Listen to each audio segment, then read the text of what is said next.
Hello and welcome into the GSMC Sports Podcast brought to you by the GSMC Sports Network. I'm your host, TJ Mabarty. We are coming to you live today on Tuesday afternoon. Today is September 24th, and we are going to be diving into Monday night's games between the Bengals and Commanders, as well as the Bills and the Jaguars, which saw two pretty surprising results, in my opinion, in different respects. The Commanders pulling off the upset win with Jayden Daniels coming out and sort of lighting the world on fire in his first national TV game. We'll talk about both what's in store for the Commanders moving forward here with Jayden, as well as is the season over for the Cincinnati Bengals already after falling to 0-3. And then in the other game, just an absolute walloping of the Jaguars, who at this point most people expected them to lose this game, but to do so in that fashion indicates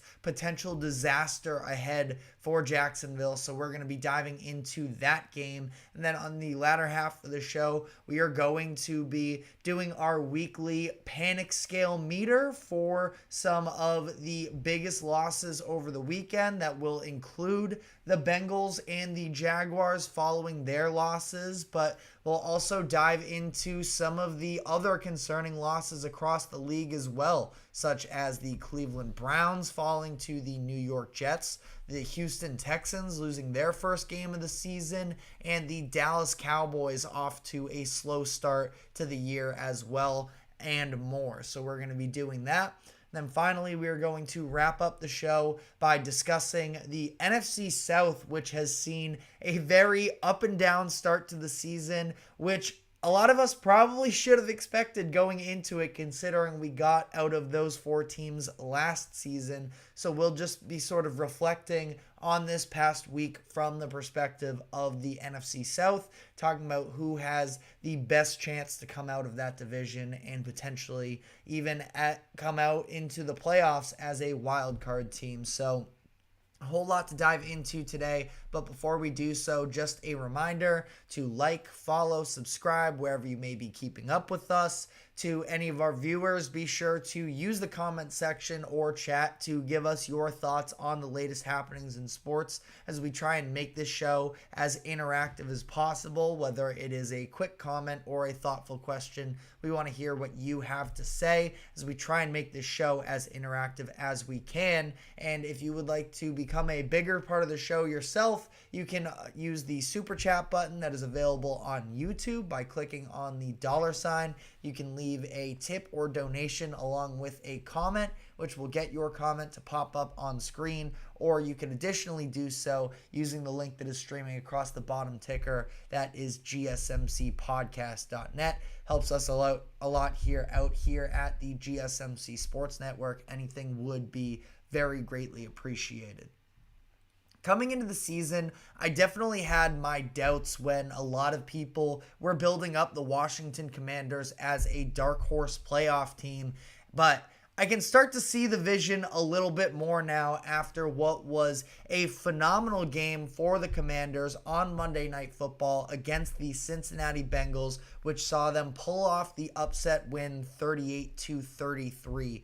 And we're going to dive into some of the shortcomings of the Bengals in a moment, but really we have to talk about Jayden Daniels, who was incredible in this game and really had his first coming out party into the league. Almost defined it as a welcome to the NFL. Usually they don't go quite as smoothly there, but Jayden Daniels, incredible nonetheless. He was 21 of 23, 254 yards, 2 passing touchdowns. He had been coming into this week with 0, so recorded his first and second touchdowns through the air there, and then added an additional 39 yards on the ground with a third touchdown on the ground as well. So, like I mentioned, recorded his first passing touchdown in this game, did so by passing to an offensive lineman, Trent Scott, in what was a very well drawn up play by Cliff Kingsbury, their offensive coordinator, who of course has seen a lot of scrutiny over the years.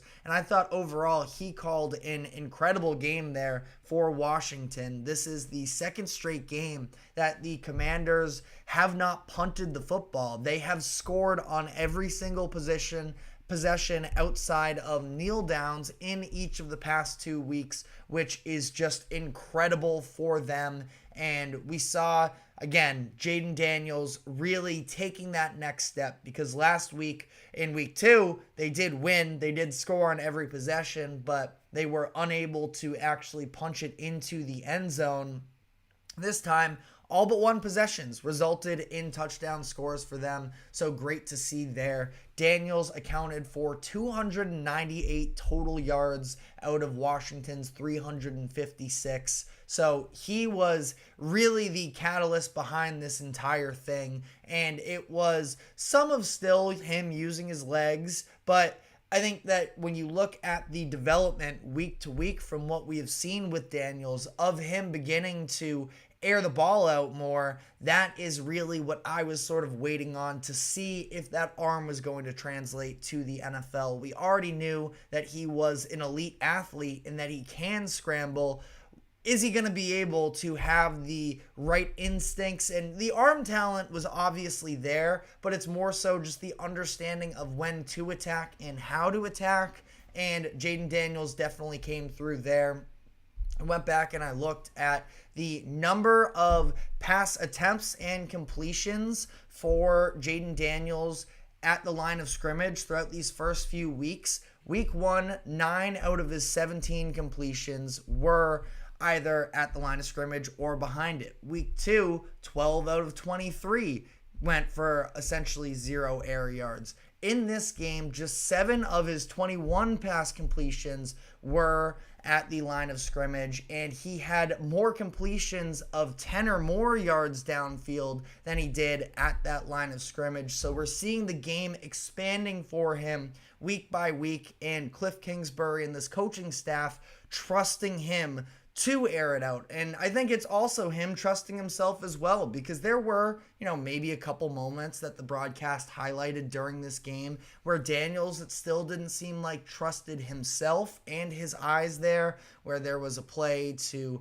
I think one was to Noah Brown, another was to Ben Sinnott, a couple of their tight ends, that he could have attacked more, but still, he's working his way into this, and he took the deep shots when they were there, which resulted in 2 beautiful passes to Terry McLaurin downfield, the 55-yard reception down the left, and the 27-yard touchdown strike that really sealed the game for Washington in the fourth quarter with about 2 minutes left in the game.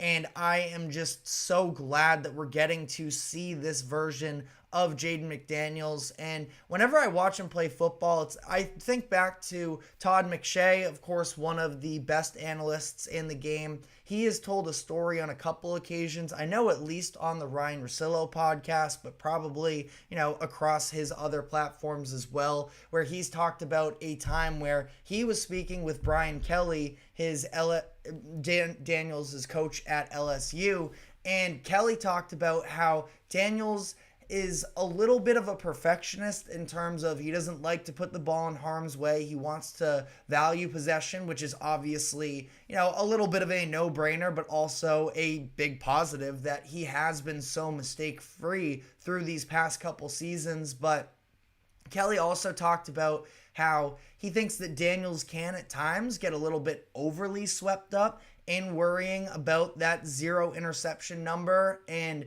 that it holds him back sometimes from making the more difficult throws downfield and on some of those anticipation routes. So I don't think that we're 100% of the way there with him, that he is fully trusting everything, but we're seeing it step by step, which is all you can really ask for. And again, with the incredible talent that he has as well, is just showing that things are really starting to shape up for him. And again, just the developmental process of him does seem to be going so well up to this point. And when he was first able to, really explode here in week 3, gets an opportunity to do it on primetime. I don't know if that's technically considered primetime with it going up against the other game as well, but considering it had the Aikman and Buck booth there, I'm assuming it was, but either way, he was just excellent. And the rest of the offense, they were good enough. I mean, I think that Jayden Daniels is very clearly the identity of that offense, both in the passing and running games. His ability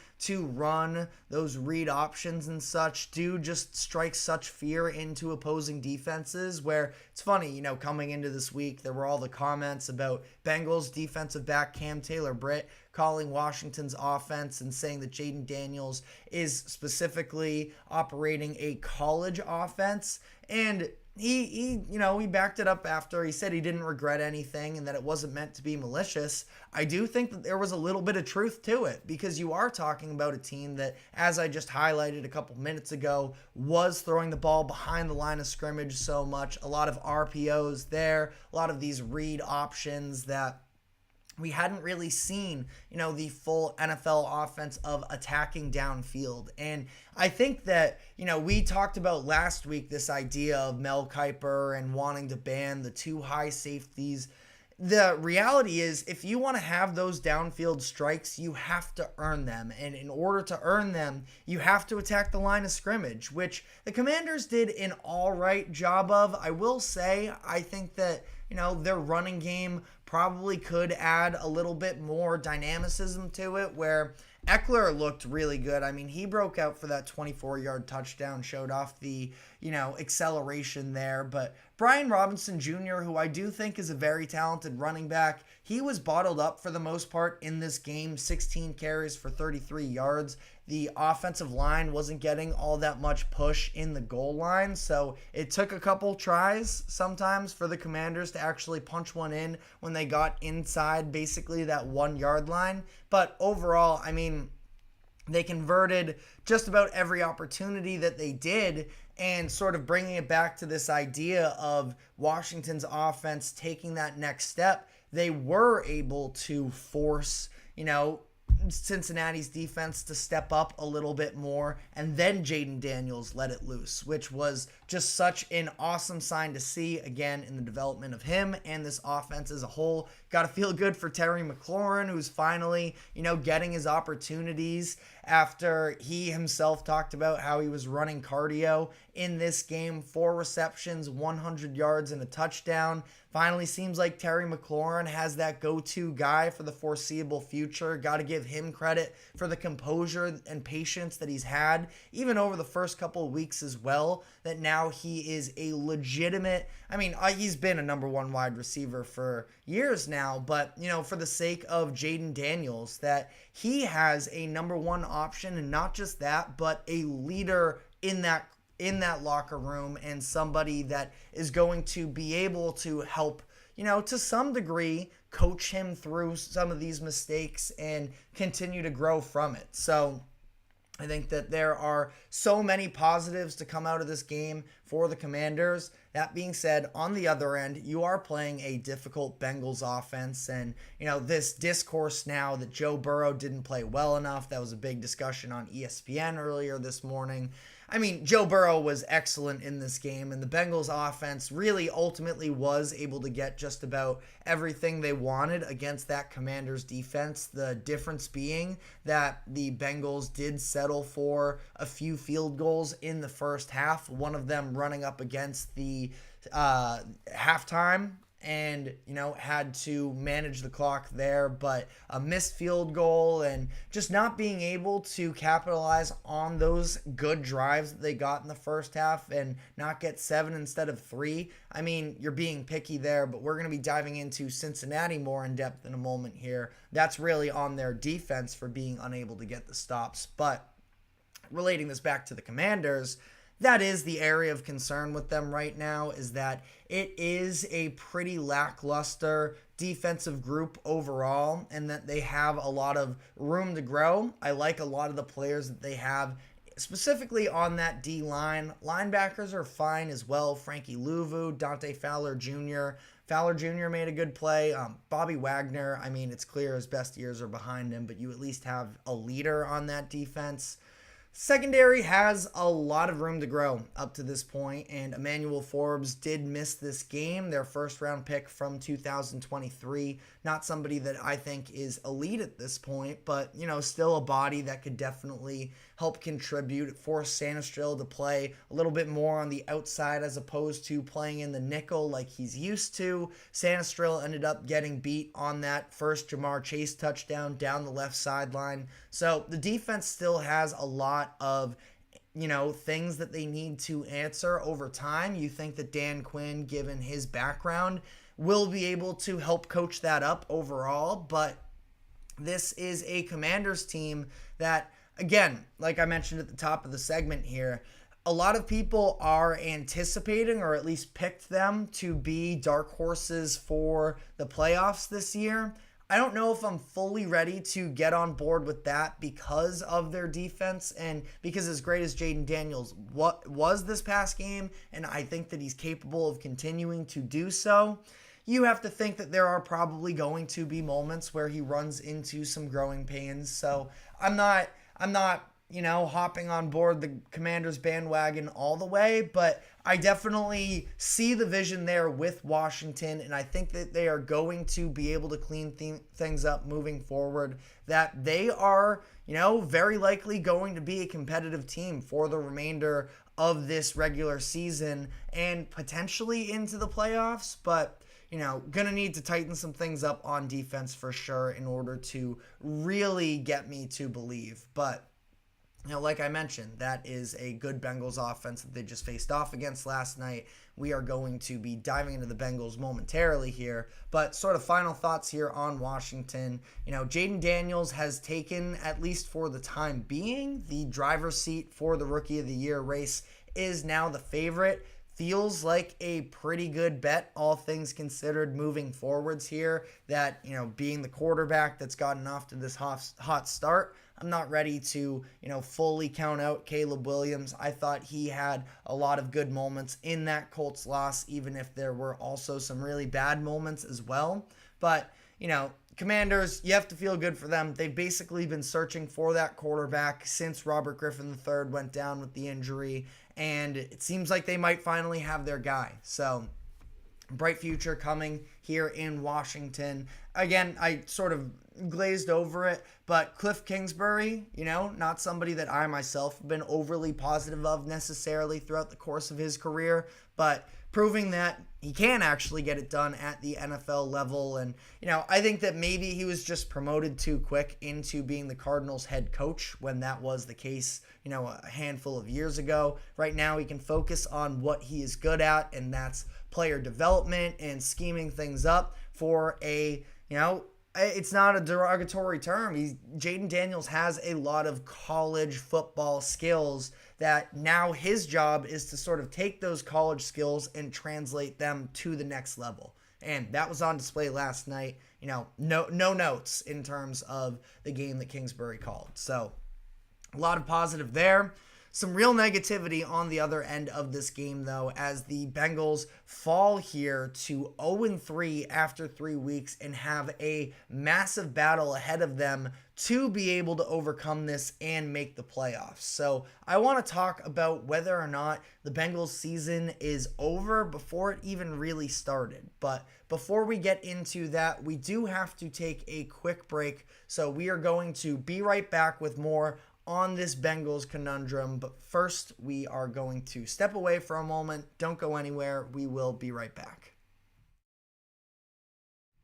Looking for your daily fix of sports talk without having to pay for it? GSMC Sports Network is available on YouTube. Just search GSMC Sports Network. Get your fix of daily sports talk shows on YouTube, absolutely free.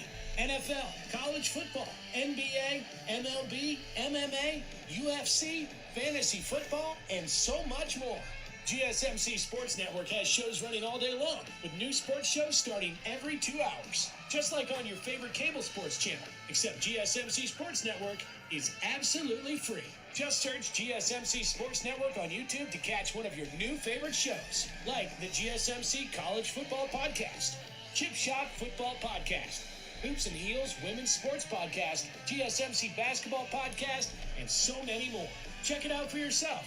GSMC Sports Network, now available on YouTube absolutely free. Search GSMC Sports Network on YouTube right now.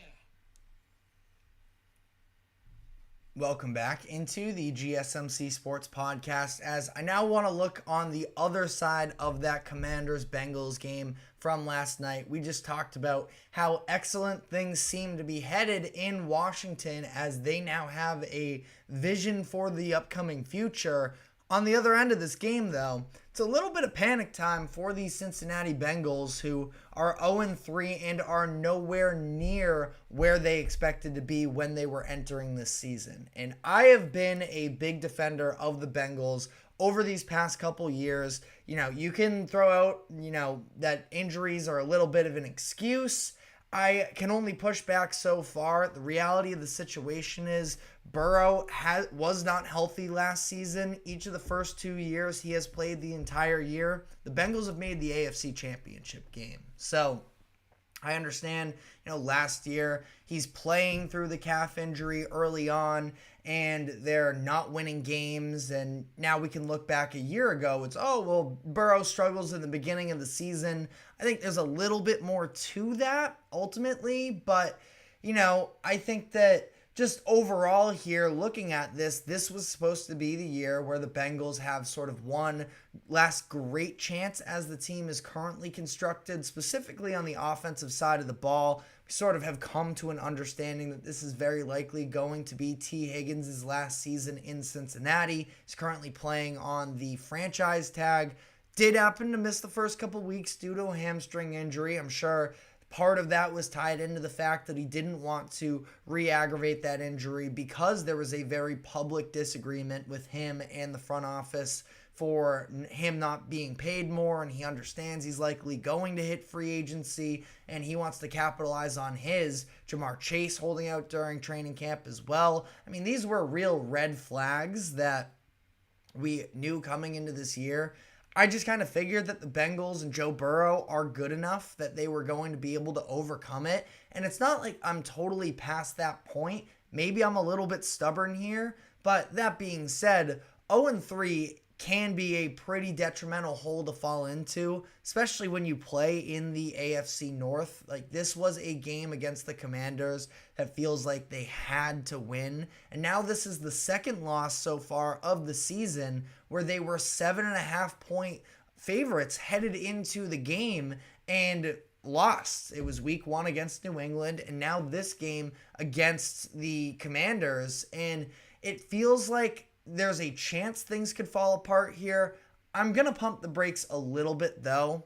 I know that there are a lot of red flags with this team, specifically if you look at the defensive side of the ball. I covered this very briefly in the last segment. This idea that Joe Burrow didn't play good enough last night. You're losing me on that one. Over 300 yards and 3 touchdowns and no turnovers, scored on every single drive. You're just not going to sell me that it was the quarterback who wasn't good enough. And, wins are just not a quarterback's stat, in my opinion. Argue me in the comment section if you'd like. But the reality is, that defense has looked pretty bad. It was very bad statistically in the 2023 season. And up to this point, I thought that they made upgrades in the secondary, specifically going out and adding a Von Bell and a Geno Stone in free agency, having some of these younger players ideally develop, such as a Dax Hill, but that just hasn't necessarily panned out for them yet. And they're just getting torched at this point. And I would like to think that they can continue to, make steps in the right direction, but that might just be blind optimism at this point. Now, for whatever it's worth, they were without 2 of their starting defensive linemen in this game, and BJ Hill and Sheldon Rankins. So that played at least some factor in terms of putting pressure on a young quarterback in Jayden Daniels. But it's not even like the run game was necessarily all that devastating for Washington in this game, where you look at the final stats. I mentioned Brian Robinson Jr. in the last segment here, 16 carries for 33 yards. The Commanders averaged just 3.4 yards per carry, which isn't bad necessarily, but that's not even the problem issue. It's the fact that they only forced 2 incompletions from a rookie quarterback and really weren't able to touch him for the majority of the night. And I think that there are a lot of things that sort of bake into this. Again, there is some players in that secondary for Cincinnati that are a little bit more on the inexperienced side, but such as a Dax Hill playing for them. But at this point, you have a good amount of solid veterans up and down the roster that I just think it's kind of inexcusable at this point. And you look at, 2 very different teams that you're game planning wise, going from the Chiefs, where basically, and Lou Anarumo, their defensive coordinator, talked about it, that the entire plan was basically just get the ball out of Patrick Mahomes' hands, which I can definitely understand that. And they did a pretty good job there, but the run defense was bad last week against Kansas City. Isaiah Pacheco was very successful running the ball on them. As we saw, the Patriots have a lot of success running on them week 1, and that's all the Patriots can do is run. They don't even have a deep threat necessarily. Now, it's not like they got gashed necessarily, but they let themselves get run on. In this game, they take away the run even without their first, their top couple defensive linemen, but you let a rookie just sort of carve you up on the back end. Like I mentioned, he had something like 8-9 completions of 10 or more air yards. That's just pretty unacceptable in my opinion. And I feel like the Bengals overall still are a well-coached team. I have a hard time just entirely, discounting them. And I think that from here on out, we can see, even if you do have concerns with the offense, which I really don't think you should at this point, T. Higgins is going to work his way back into it. We saw Jamar Chase really with his first big game of the season, 6 receptions, 118 yards, and 2 touchdowns. That you feel like this offense is going to be able to start clicking a little bit more. Now, this was against Washington's defense, which, as we mentioned, is a little bit lackluster of a unit as a whole. But even still, a lot of optimism on that offensive side of the ball. That is even with as well, you lose Trent Brown,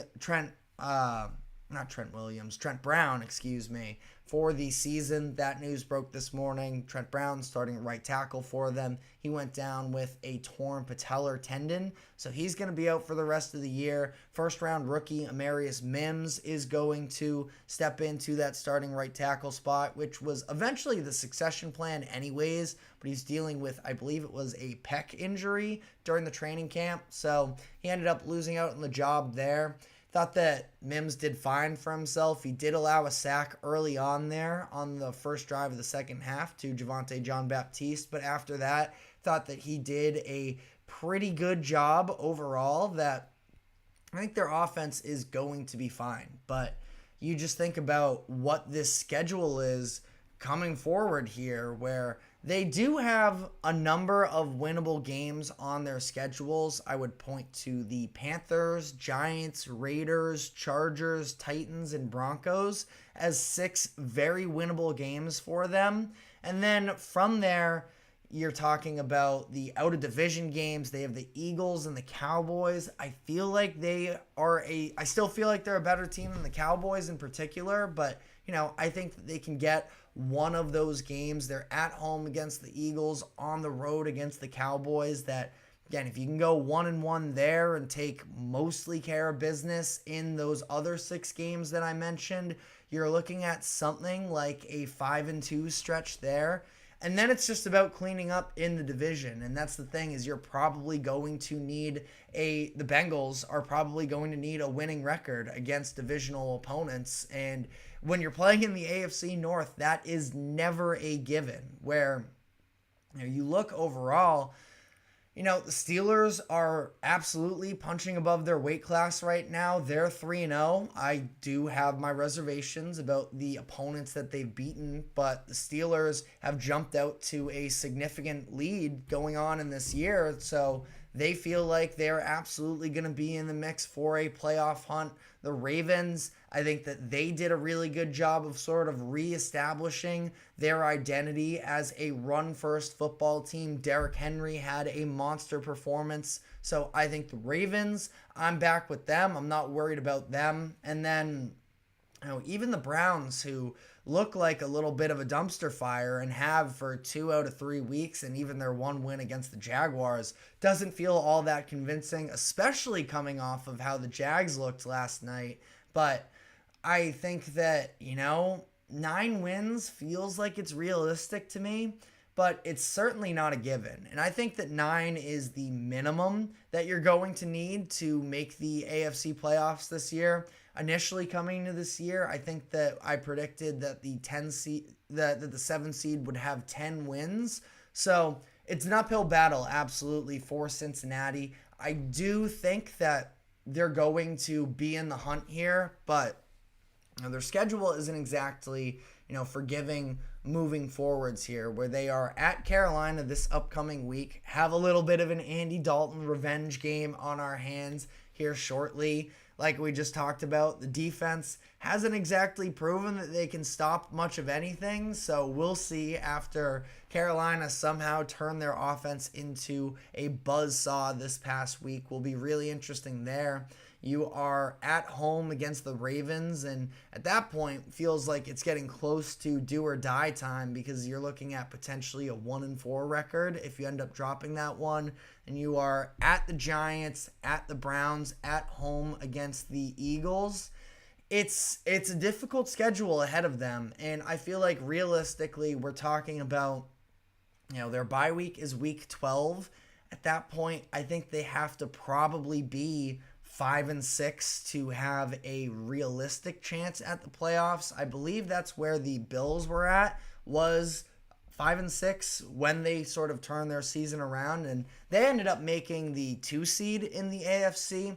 I don't think that that's going to be necessary for the Bengals, that, or it's not even really in the cards here for the Bengals to be a 2 seed and to win the division. This is just about making it to the dance and letting Joe Burrow at least have a chance to sort of carry you the distance. That I would say 5-6, no worse than 4-7.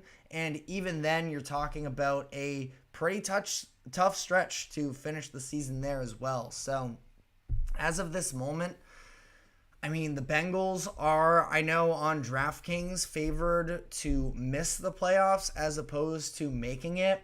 I feel like I have an obligation to die on this hill, that I do believe the Bengals are legitimately good and they are capable of winning 9 games, but they're not making it easy right now, that's for sure. So let me know in the comment section where you are at in terms of Bengals panic, as we are going to look at Cincinnati and some of the other teams that lost, including last night, the Jacksonville Jaguars, who just got absolutely pummeled by the Buffalo Bills and are off to a disastrous start after signing Trevor Lawrence to a big-time contract extension in this past offseason. So we are going to dive into that game as well, but before we do so, we have to take a quick break. Do not go anywhere. We will be right back.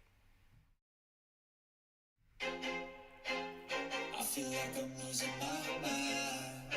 Is everybody in the world blind? Please, Lord, give me a sign, a sign.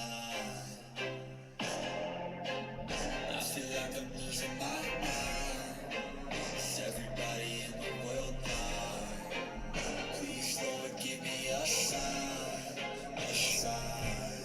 I wanna be the greatest. Everybody on the fake shit. I look around and feel like everybody is the fakest. I make this every day and I'm impatient, hoping one day I blow up from the basement. Statement, the top is so vacant. I don't hear shit that I think is amazing. Waiting for my day when I'm playing sold out shows for 1,000 faces. Hey, give me that crown, get in my way and to be put down. It ain't your place, all this my town. If I want that shit, then I'll get it right now. I'm losing it, the news if it's some moosey shit. A stupid myth, you choose to live or choose to dip. You choose to fight or lose your grip and lose a gift. I feel like I'm losing my mind. Is everybody in the world blind?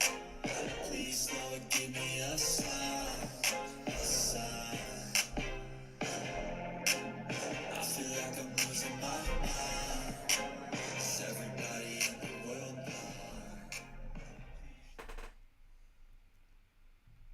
Welcome back into the GSMC Sports Podcast, as we are now going to be diving into the other Monday Night Football game from last night. It was largely forgettable and hardly watchable, but we did sit through it. That was the Buffalo Bills versus the Jacksonville Jaguars, which saw the Bills absolutely dismantle the Jaguars and win this game 47-10. It was really never competitive. The Jaguars allowed the Bills to just absolutely run through them. It was 5 drives, 5 touchdowns for the Bills in the first half to go up 34-3. They missed their first extra point, I believe had it blocked, but the Bills scored a touchdown on every one of those drives. It became the largest halftime deficit in franchise history for the Jaguars, and things are getting very messy in Jacksonville. And I think that there are a couple different ways to look at this. First off, Trevor Lawrence is going to receive a ton of backlash for the bad stretch that he's been on. You know, everybody points to the 8 straight losses. I don't love it necessarily, because that also includes him playing through an injury, specifically in that Browns game. I get it. You're on the field. Injuries aren't an excuse. Whatever. I think that might also include the game that he actually went hurt, that I feel like the Jaguars were definitely going to win.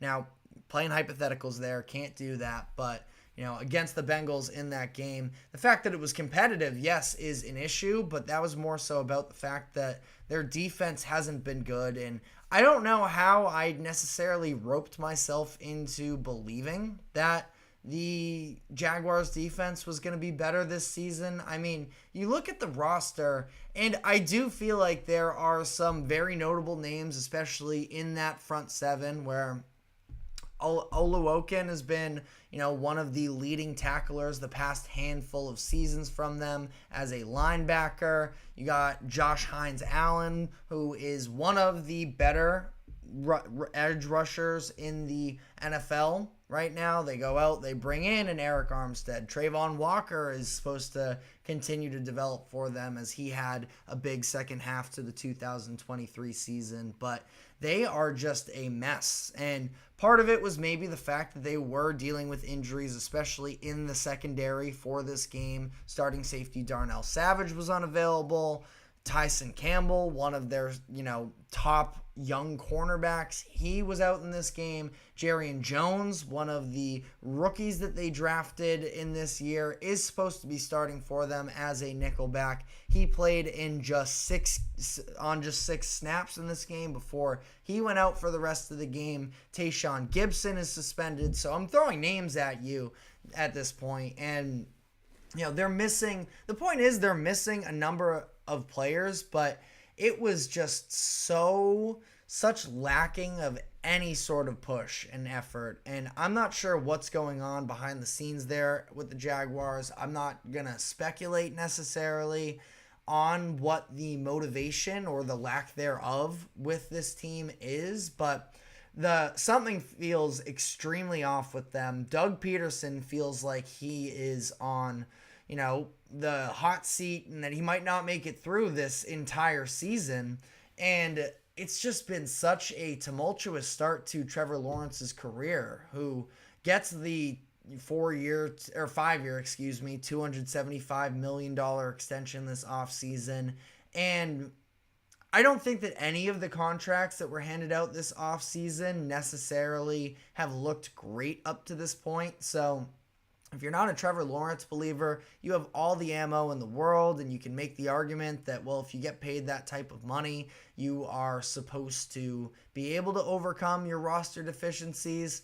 That money hasn't even kicked in necessarily yet. He's still playing on his rookie contract, so it's not like he has eaten up all this money and that's why the Jaguars are bad. The Jaguars are just flat out a mess right now, and I can't really put my finger on why that is necessarily. You look at that breakout season that Lawrence had in 2022, and it seemed like they were so much more refined. And even if it was a little bit of middling wide receiver talent that they went out and spent big on, it was Christian Kirk and Zay Jones and Calvin Ridley they invested into as well. Evan Ingram was a big signing that I don't know if it was that Lawrence was just making them look better than they actually are, and that now that Lawrence has returned back to earth a little bit, the rest of those receivers, Christian Kirk at this point, the game's pretty much over, but the drop that he had in the third quarter, I believe it was in the end zone there, and Gabe Davis, I don't know. It's hard to sort of pin it just on Trevor Lawrence is basically what I'm getting at here. The offensive line is a total disaster right now. That's another area that they have gone out in recent years and tried to invest into. And it's not like I'm trying to sit here and make up a bunch of excuses for Trevor Lawrence, because he needs to be better as well. That interception that he threw where he just entirely airmailed Brian Thomas Jr. And Brian Thomas Jr. is actually an investment that I think was worth it, and he has star potential in my eyes, but that was just a horrendous throw, maybe the worst one of Trevor Lawrence's career up to this point. And considering just where all the momentum is headed right now with this Jaguars team, it's like, what is going on with you, Trevor? But at the end of the day, he also doesn't play defense. That defense was horrendous in this game. And again, I can't fully wrap my head around it, because there are a number of names on that unit that I do like, and I feel like they should be better. But maybe it's just when their secondary gets healthier, they can at least be a little bit more competitive. But wow, they just are so in the dumps right now, and for good reason. But honestly, we should have probably started this segment at least trying to have a little bit higher of vibes talking about the Buffalo Bills, because they look like the best team in football right now. And I think that they've had, and yes, like I just mentioned, the Jaguars are absolutely a mess, but that being said as well, the Bills have some good wins to their name already, where they got out to that slow start against Arizona in week 1. Arizona, a team that I think has a great chance to potentially make a playoff push. They come back against that team, and the defense starts to rear its head, and then we see that even more week 2 against the Dolphins, and Tua goes out in the third quarter, but the Bills had that game pretty much locked up anyways, it seemed like, and Josh Allen by the end of it was just able to coast. And then to come in here, listen, the Jaguars are a mess. That's not to say that they're not talented, though. Like I mentioned, there's a lot of names on that roster that I do like, and just to bludgeon them like that is a statement that, Josh Allen now is the front runner for MVP, and deservingly so. This idea that, I felt like in my head, and I've talked about it on the show in the past, that I went through all of the numbers of Josh Allen down the second half of last season once Stephon Diggs wasn't as prominent, that I thought Allen looked better of distributing the ball, putting together more methodical drives. We dove into the numbers, and nothing really backed it up then. But now the eye test is sort of starting to come around and show that, Josh Allen doesn't necessarily need one individual wide receiver that's going to do the heavy lifting for him, because now at this point, he is enough of an offense in himself that he just needs competency around him to be able to make plays when he looks there. Khalil Shakir, who had a big second half to the season and was able to sort of find a role in this Bills offense. He's been the lead guy for Josh Allen up to this point in the season. Dalton Kincaid had a little bit of a slow start to the season. He scores his first touchdown last night. I think that he's ultra competitive, or ultra talented as well. Keon Coleman scores his first career touchdown, the rookie that they took in the first round there as well. So there are a lot of good things to feel about with this Bills team, and I picked them to win the AFC East coming into the year. I feel great about that pick moving forward here. Now, obviously for the Bills, there are going to be doubters and hesitations with people in terms of, can they get it done when the lights are the brightest? I personally feel like Josh Allen has played well enough in a couple of these playoff losses that it would, I don't worry about him to the same degree that other people do. I feel like a lot of people get caught up in those wins and losses. I thought that the game that he had against the Bengals in the divisional round, this was 2023, I believe, or 2022. That was a bad performance from Josh Allen, but in these games that he's played against the Chiefs, I just feel like you are doing a disservice to what actually analyzing these games are if you just say, oh, well, he lost, so he's not good enough. It's not how it works. It's not just measured in wins and losses when you're talking about a sport like the NFL, where Josh Allen gave the Bills the lead with 13 seconds left in, what was this now, 2021 in that divisional round game, and ultimately, fell flat because the defense was a total sieve. So I think that the Bills are on a great trajectory. I've talked about it before. Their defense has been outstanding this year. Sean McDermott deserves so much credit for all of the obstacles they've had to overcome in terms of letting players go this past offseason for financial reasons, and then the injuries that they've sustained through these first few weeks, and to be performing at the level that they are,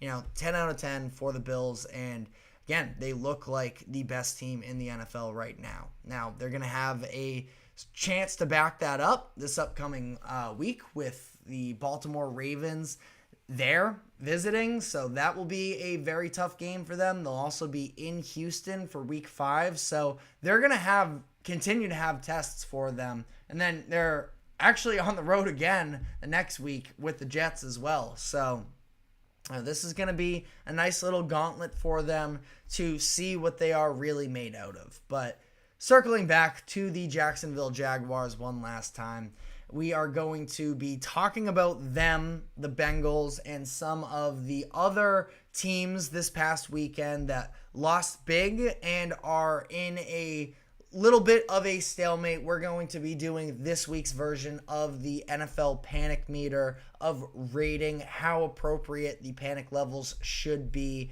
entering week 4. So we're going to be diving into that. But before we do so, we have to take a quick break. Do not go anywhere. We will be right back.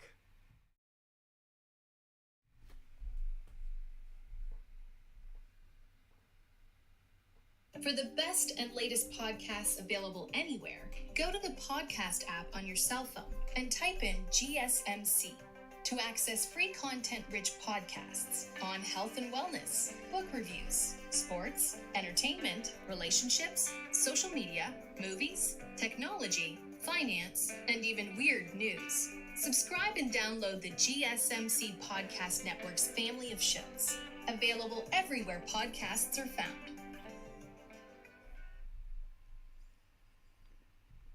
Welcome back into the GSMC Sports Podcast. We're now going to be diving into our weekly segment of rating NFL teams that lost this past weekend on the Panic Meter, of how close they are to, really having to make a drastic move. The example that we used last week is the Panthers benching Bryce Young for Andy Dalton.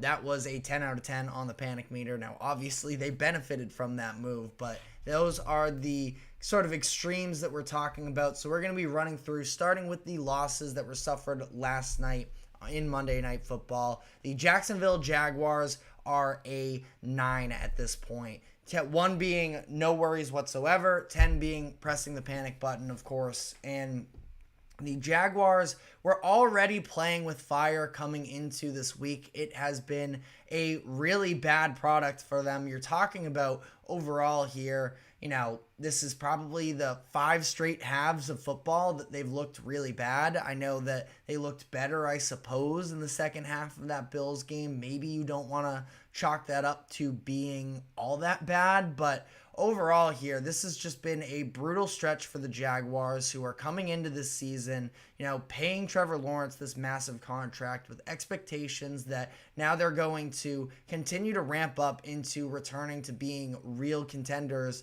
like they thought they were in 2022. And the opposite has proven true up to this point. The offense is a mess. The defense is a mess. I think that we are probably, counting down the days at this point to seeing Doug Peterson end up getting fired and the Jaguars trying to, make something happen. I think that they are just a very messy organization at this point, and I should have known better than, betting behind the infrastructure of this Jaguars franchise that has been poorly run for some time into thinking that they were actually going to be able to live up to the potential that they have. Because I do still think that they're a talented roster, but it has been nothing but a mess up to this point in the year. So they are probably knocking on the door of hitting that panic button and firing Doug Peterson.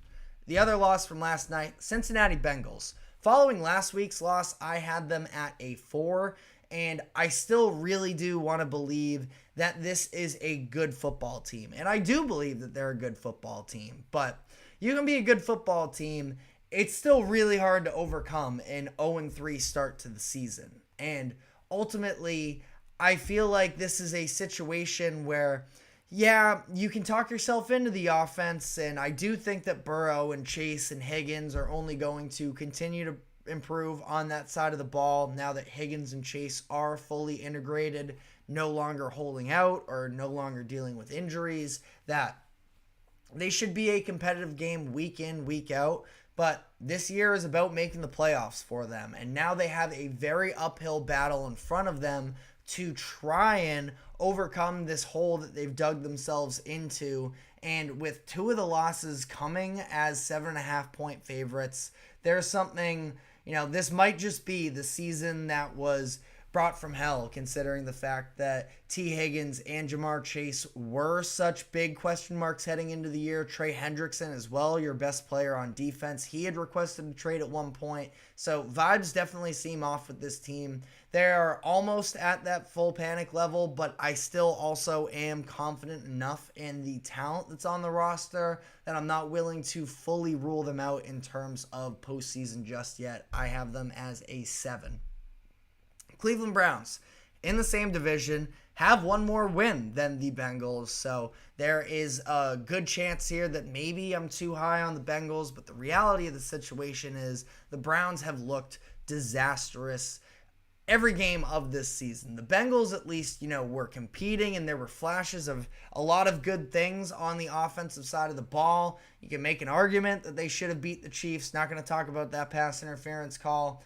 But the Browns have just been so ugly of a football team, and just as a roster as a whole. Listen, I'm always for, good defense and sort of winning games in the trenches and such, but the Browns have a good defense, not quite the elite defense that they had last year. Plus, Myles Garrett is currently day-to-day with that foot injury that he sustained in the end of that Giants game. So, we'll see on that. Shouldn't be too long-term for them, but the offense has given them absolutely nothing to feel confident about up to this point, where after being basically gift-wrapped a touchdown to start that game against the New York Giants when they fumbled the opening kickoff, and ultimately, Watson made a nice throw to Amari Cooper for the touchdown. They didn't even reach they reached actually the Giants side of the field once in that game, and then proceeded to get a false start penalty. So didn't actually even run a play in Giants territory until the second half, where Devin Singletary fumbled on his side of the field. So that offense is just so uninspiring at this point. The offensive line has been a disaster for them. That was one of the strong suits of them. They lost their offensive coordinator in Alex Van Pelt. You have to wonder whether or not that is playing a factor in here. But ultimately speaking here, I think that the Browns are in a very messy situation. The Houston Texans, they suffer their first loss of the season against the Minnesota Vikings, a team that coming into this year had zero expectations for them for the most part, and are doing a very good job up to this point of punching above their weight class. The Vikings are 3-0. The Texans on the other side of this, I think that this is a situation that shouldn't be too messy, all things considered. Nobody else in the division feels like all that much of a threat. A lot of people like the Colts. I'm a lot lower on the Colts, I think, overall in terms of the now. Anthony Richardson still has a lot of growing, I think, to do, and that offense just has looked like a mess up to this point. But the Texans, I mean, for this game, they are going to be able to, for the Texans, they were without their top two running backs this past week in Joe Mixon and in Dameon Pierce. They should be able to bounce back moving forward here. I'm not worried about them really whatsoever. This is a team that's pretty clear-cut to me that should win their division, and I still think that they're ultra-talented. Stars just weren't aligned here. Vikings, it's a tough place to play in Minnesota. I think this is more about the Vikings actually being a good team than there being some real flaws with the Texans. So I have them at just a 2, which is similar to where I had the 49ers last week. But we'll get into them shortly here. The Miami Dolphins. They're a 9 on the panic meter to me. And this is primarily about the injuries sustained to, of course, quarterback Tua Tagovailoa. And then this past week, they went in starting Skylar Thompson, who has been, a semi-reliable backup these past couple years. And then you find out that he got smoked. I can double check the numbers here. I think I saw that he was sacked something like 5 or 6 times, and that might actually be underselling it a little bit. I can do my double check here, but Skylar Thompson getting rocked into having a rib injury, and now he is out for who knows how long. Mike McDaniel spoke earlier this morning and said that the next 48 hours should be when the Skylar Thompson should have the next 48 hours to potentially see whether or not he's going to be available to play moving forward here. But Tim Boyle stepped in for them. Ultimately, this was never a game that they were really going to win. Can't believe this wasn't a game that I included in my best bets this past weekend. Seahawks were such a lock there, knowing that, the Dolphins quarterback situation is as messy as it is. As for now, I mean, it seems like Tim Boyle is going to be their starting quarterback. Tyler Huntley or Snoop Huntley is the backup there. We'll see if maybe he is able to win that rollover. But Dolphins without an explosive offense, I think, is a very bad situation to be in. And, their version of hitting the panic button might just be making a trade for a quarterback, and maybe they can dial things back in.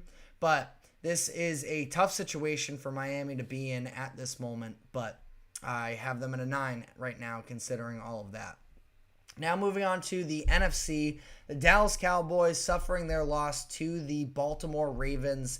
This is a 7 for me on the panic meter. The Cowboys are a team that I have been concerned with basically headed into this season. And yes, they were able to really take it to the Browns, which even considering what I think about the Browns, I mean, you do have to give the Cowboys credit for what was a good game then, and that's still a good Browns defense that the Cowboys were able to score on. But that being said, we're going back-to-back weeks of their defense just getting mauled on the line of scrimmage, them losing the line of scrimmage battle up front themselves. Feels like this is really just Dak is going to have to sort of backpack this team to a winning record, which for the record, I think that Dak, is it a little bit of stat padding? Maybe that in the fourth quarter he was able to, get his team back into this game.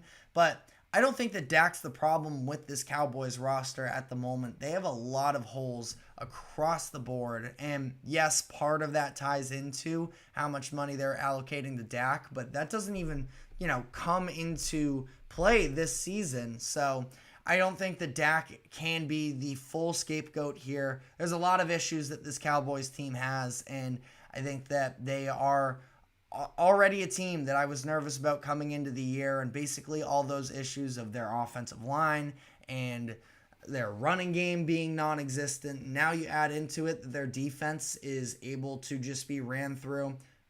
This is a team that I think could be in a lot of trouble. They're still very much in the mix at still 1-2, but I'm going to need to see a serious recalibration of who this team is moving forward.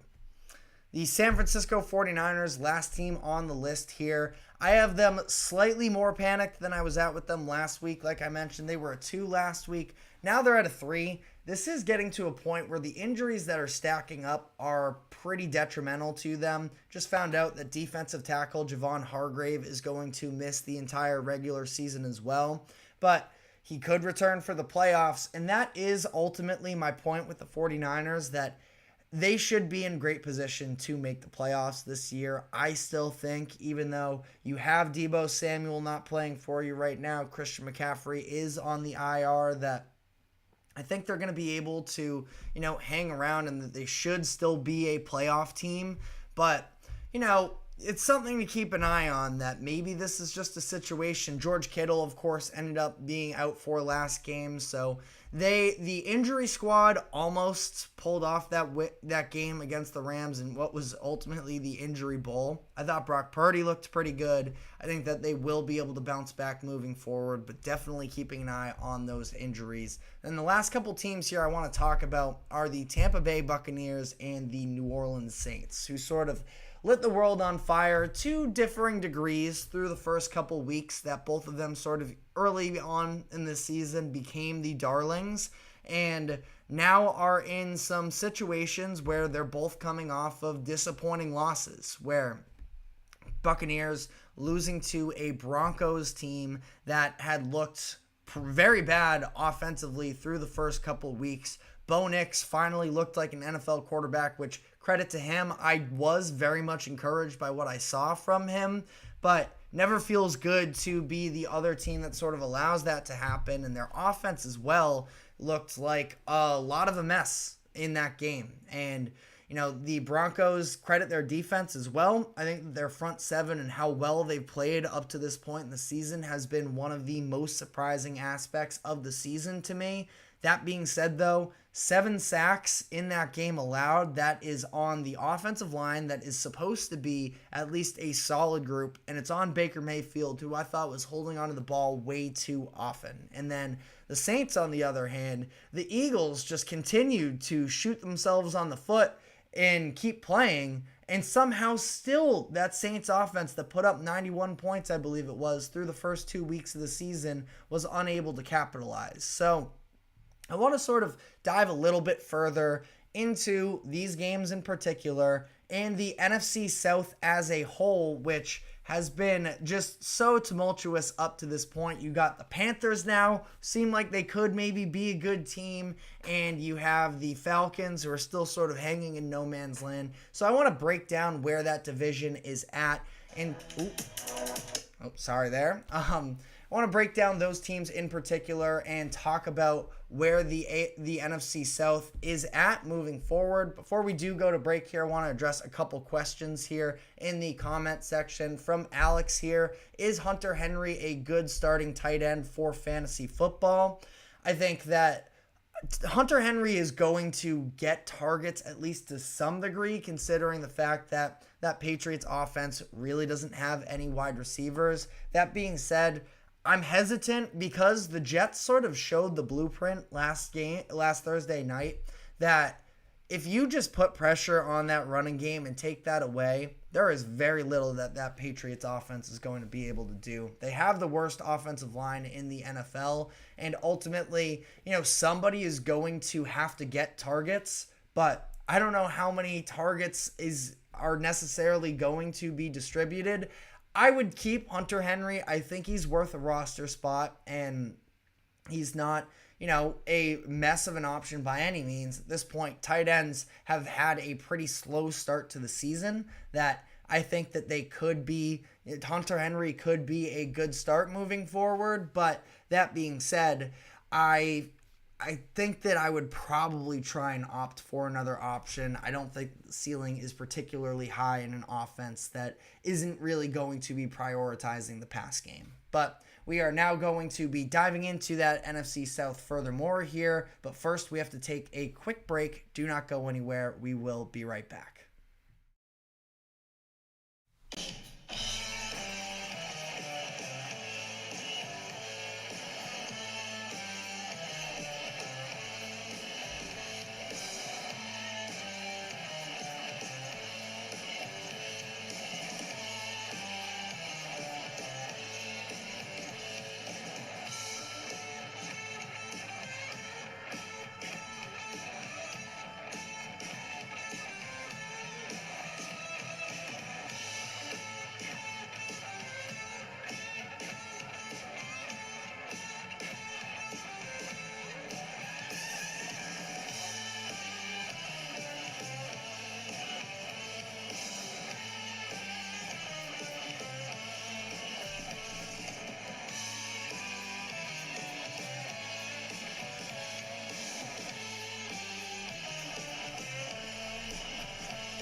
Welcome back into the GSMC Sports Podcast for our final segment of the day, where I want to dive into what is a very weird situation in the NFC South, because this is a division that, going back to last year, and even going back a couple years now, we're talking about, if I'm not mistaken, it was Tom Brady who led the Bucs to a division title with a losing record in 2022, if I'm not wrong there. That this has been a division that has been largely uncompetitive the past couple years, and I sort of thought that was going to be the case. It was 8-9, sorry, not 7-9. But Brady, yes, did lead them to the playoffs and a division title in this bad division for the past couple years, and it seemed like there was going to be sort of a new contender in the NFC South with the Atlanta Falcons going out and bringing in Raheem Morris,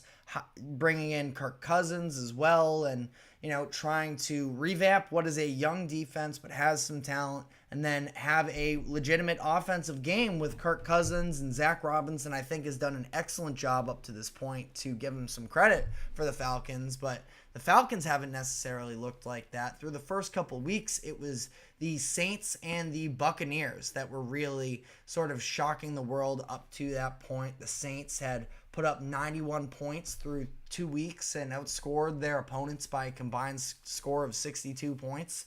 So, they were sort of really rearing into maybe potential actual threats, and I wasn't quite buying the hype the same level with the Buccaneers. They did beat the Commanders significantly, who the Commanders showed that they're not a half-bad team necessarily in their own right in week 1, but that was also still Jayden Daniels' first game, so it's not like they were going to ask him to do all that much. The offense didn't have the layers that it appears to have a couple weeks from now, and I know it's just a couple weeks from now, but obviously, especially when you have a rookie quarterback, you're going to take some time to install everything and implement it actually in a game. And then the win over the Lions was a good one. You have to give the Bucs credit there, but I thought it was a lot of the Lions hurting themselves, and also, for whatever it's worth, the Lions haven't looked super convincing.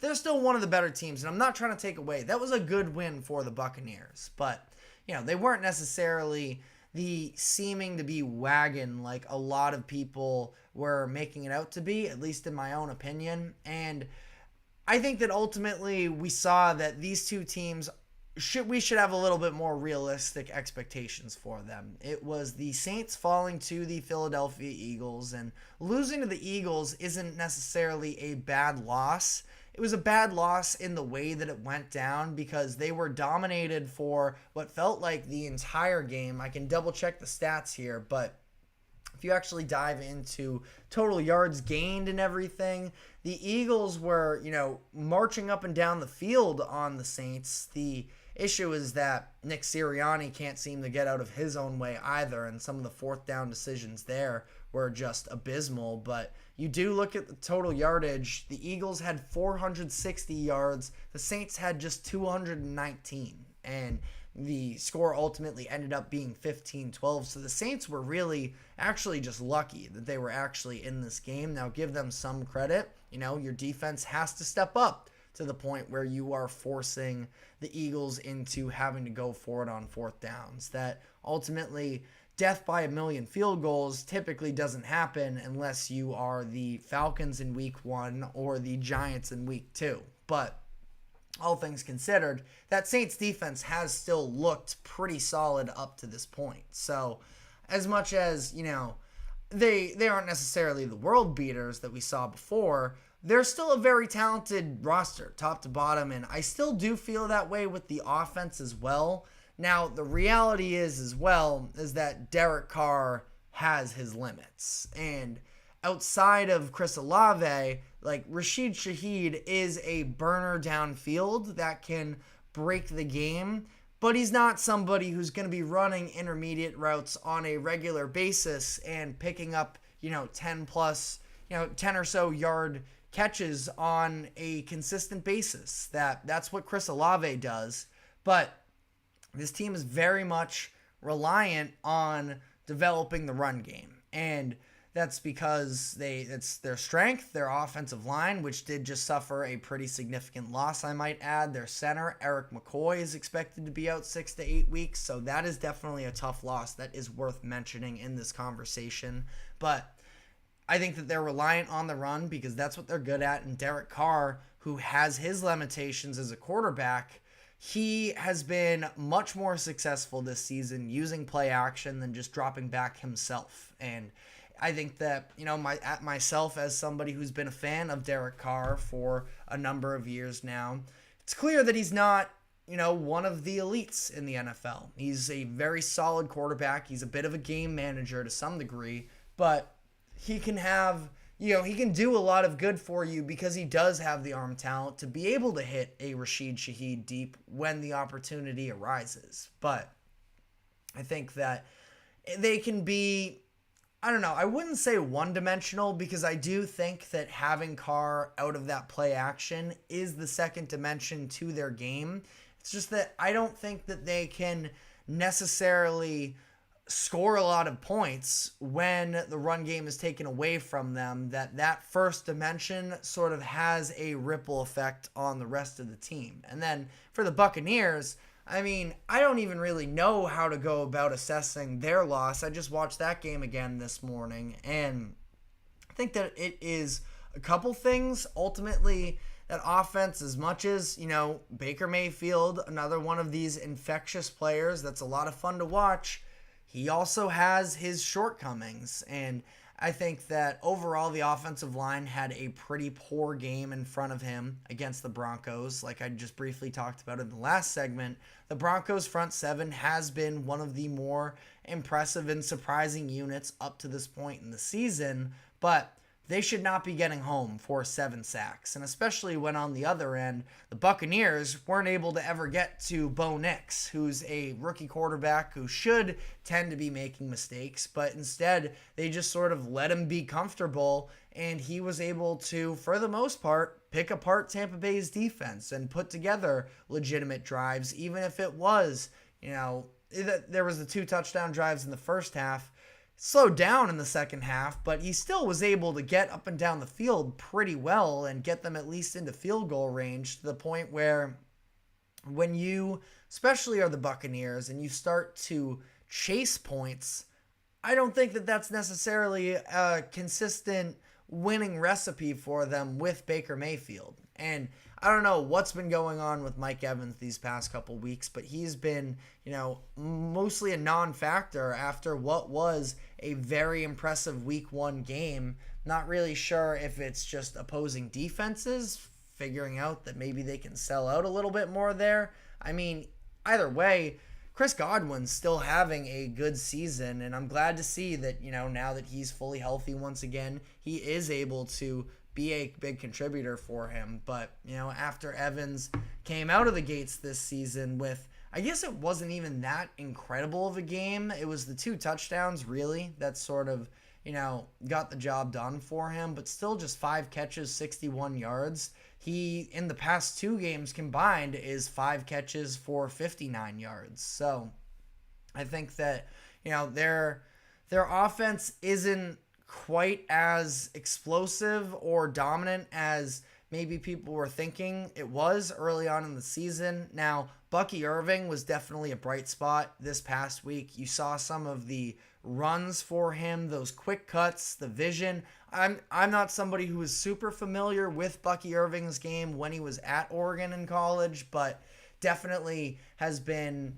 somebody who could be emerging as a weapon for them moving forward here. That I think that ultimately, and I talked about the Falcons a little bit, and I've talked about them a number of times. I think that they're limited once you put pressure on Kirk Cousins, or you sort of take away that run game, sort of a similar aspect to with the Saints. I just think that these are all, flawed offenses, and that they can be sluggish and inconsistent. When they get the looks that they're hoping for, they can be good for an occasional explosion of points. But that's kind of what the NFC South has been for these past couple years, especially last year, where you look at the Saints and the Buccaneers, who were, in instances where the Saints would look really good one week. They beat the Buccaneers late in the year, and then they have a stinker that they throw out there as well. And this is a division, and yes, I'll mention at least the Panthers. Panthers looked really good this past week against the Raiders.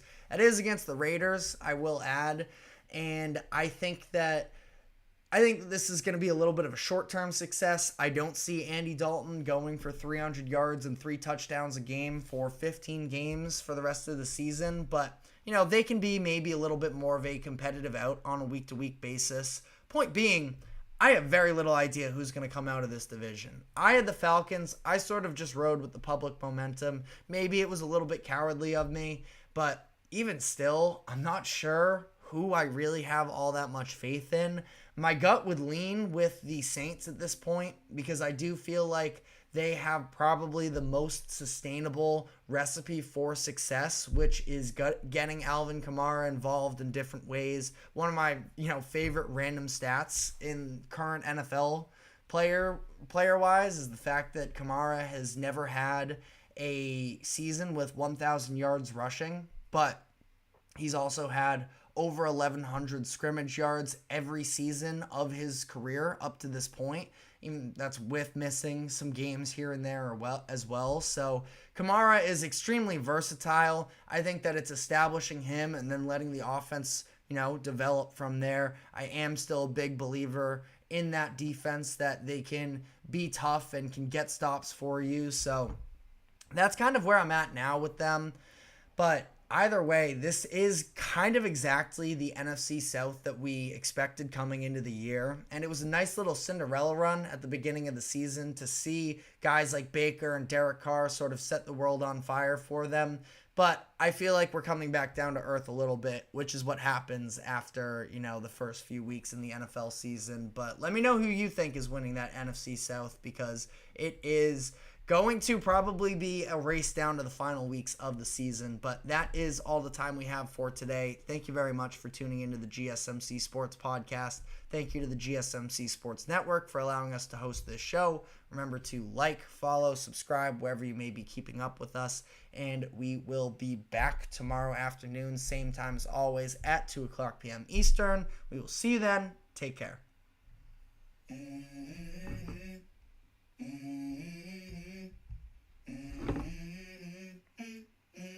Let's go.